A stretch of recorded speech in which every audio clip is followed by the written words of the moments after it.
Habla, Señor, tu siervo escucha.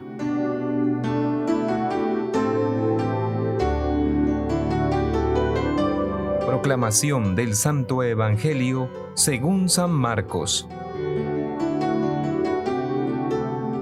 En aquel tiempo, Jesús y sus discípulos se dirigieron a las aldeas de Cesarea de Filipo. Por el camino preguntó a sus discípulos: ¿Quién dice la gente que soy yo? Ellos le contestaron: unos Juan el Bautista, otros Elías, y otros uno de los profetas. Él les preguntó: ¿Y ustedes, quién dicen que soy? Tomando la palabra, Pedro le dijo: Tú eres el Mesías. Y les conminó a que no hablaran a nadie acerca de esto, y empezó a instruirlos: El Hijo del Hombre tiene que padecer mucho, ser reprobado por los ancianos, sumos sacerdotes y escribas, ser ejecutado y resucitar a los 3 días. Se lo explicaba con toda claridad. Entonces Pedro se lo llevó aparte y se puso a increparlo.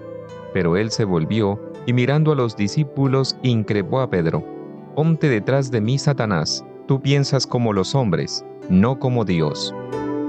Palabra del Señor. Gloria a ti, Señor Jesús.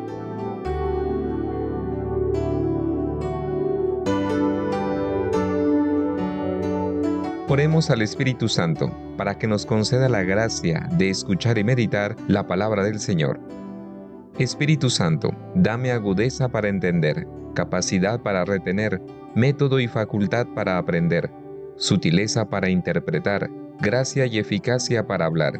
Dame acierto al empezar, dirección al progresar y perfección al acabar. Amén.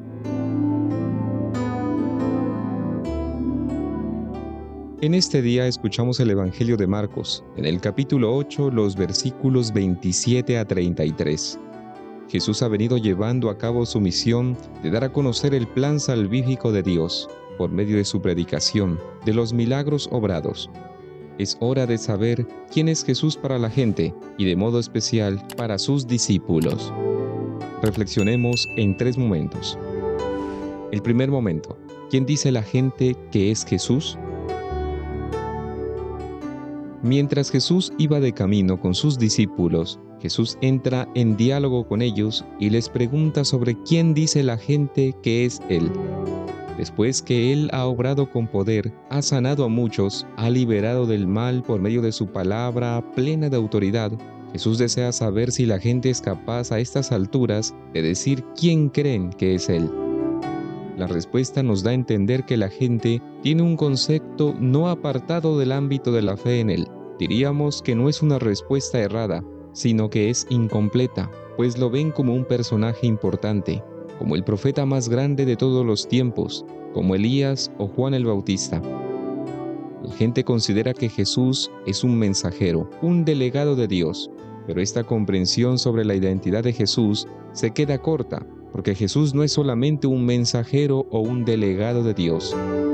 Tal vez para responder sobre quién es Jesús, se necesita dar un paso más, un acercarse más a Él, un escucharlo de manera más cercana y de continuo, y no solamente quedarse desde lejos y suponer quién es en realidad Jesús. Un segundo momento: ¿quién es Jesús para los discípulos? En un segundo momento, Jesús pasa de preguntar sobre lo que consideran aquellos que miran de lejos a preguntar a aquellos que son más cercanos a Él, aquellos que lo han escuchado más directamente y han compartido más tiempo con Él y que deberían obviamente dar una respuesta más acertada sobre quién es Él. Ahora Jesús hace la misma pregunta a sus discípulos, pregunta a la cual es Pedro quien toma la iniciativa y responde en nombre del grupo de los discípulos: Tú eres el Mesías. La respuesta de Pedro es acertada y revela mucho más que la respuesta dada por la gente, porque Jesús es en verdad el ungido de Dios, el Mesías enviado, el último y definitivo Rey y Pastor enviado por Dios a su pueblo para su liberación. Pero esta respuesta de Pedro aún es incompleta, y esto porque para muchos el Mesías era aquel guerrero que vendría de Dios a rescatar a su pueblo por medio de la violencia y el sometimiento de los más poderosos. Otros consideraban que el Mesías sería aquel que renovaría el culto en el templo, pero Jesús no es ni lo uno ni lo otro. y su identidad no encaja en las expectativas ni de la gente ni de sus discípulos. Un tercer momento. Jesús, el Mesías de Dios.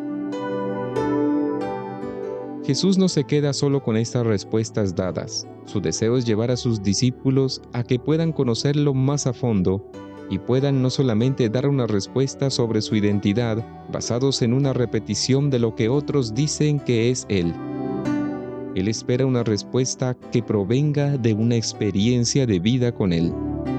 Es por eso que Jesús les habla sobre lo que vendrá más adelante y desde ya les da a sus discípulos una cita al pie de la cruz, porque es allí donde podrán descubrir qué tipo de Mesías es. Por esta razón Jesús les anuncia su pasión, muerte y resurrección. Por tanto, al comprender y responder sobre quién es Jesús, es necesario reconocerlo en la cruz. Es necesario reconocer que su reinado consiste en servir a los demás, incluso hasta dar la vida por ellos. Finalmente, la reacción de Pedro y su deseo de alejar a Jesús del camino de la cruz es consecuencia de una mala interpretación de lo que significa ser un verdadero seguidor de Jesús. Pues cuando aparece en el seguimiento los momentos de sufrimiento y de dolor, cuando aparece la crisis de la fe, tal vez deseamos evitar esto e incluso abandonar nuestra fe. Cuando solo hay un deseo de evitar el peso de la cruz, y como muchos dicen, vivir una fe sin sufrimientos y dolores, una fe solo de alegrías, de una prosperidad donde todo está bien, tal vez cuando la cruz comience a pesar, no podremos cargarla hasta el final con Jesús, porque solamente buscamos a un Jesús, pero sin cruz. ¿Qué idea tenemos sobre lo que significa ser un verdadero seguidor del Señor? Será aquella idea errada de que creer en Jesús nos hace inmunes a todo lo malo y que la fe es solamente sinónimo de prosperidad económica, afectiva. Ante esto Jesús no nos abandona. Aun cuando la cruz comienza a pesar, Jesús, como lo hizo con Pedro, nos dice a nosotros también: ponte detrás y déjate guiar. Solo si nos abandonamos en Jesús, aún en medio de las más profundas dificultades, enfermedades, incluso la muerte, nunca serán más fuertes que Jesús. Hoy aceptemos la invitación del Señor a colocarnos detrás de Él, para que así sea Él quien nos guíe y podamos cargar junto a Él nuestra propia cruz. Los invito a orar juntos hoy, jueves sacerdotal. Oremos por las vocaciones a la vida sacerdotal, a la vida religiosa, a la vida del laico consagrado, a la vida matrimonial. Oremos los unos por los otros. Señor, ante tu misericordia me abandono totalmente, porque sé que tú siempre atiendes mi súplica. Que tu amor, que todo lo puede, sane mis heridas, sostenga mi esperanza y conduzca mis pasos. Que pueda dar razón de mi esperanza y testimonio de mi fe en ti, en medio de mis quehaceres cotidianos. Bendice y ayuda a quienes te buscan en medio de sus realidades. Consuela a quienes sufren y alivia a quienes en su enfermedad te suplican. Amén. Que el Señor nos bendiga en el nombre del Padre, del Hijo y del Espíritu Santo. Amén. Un bendecido día.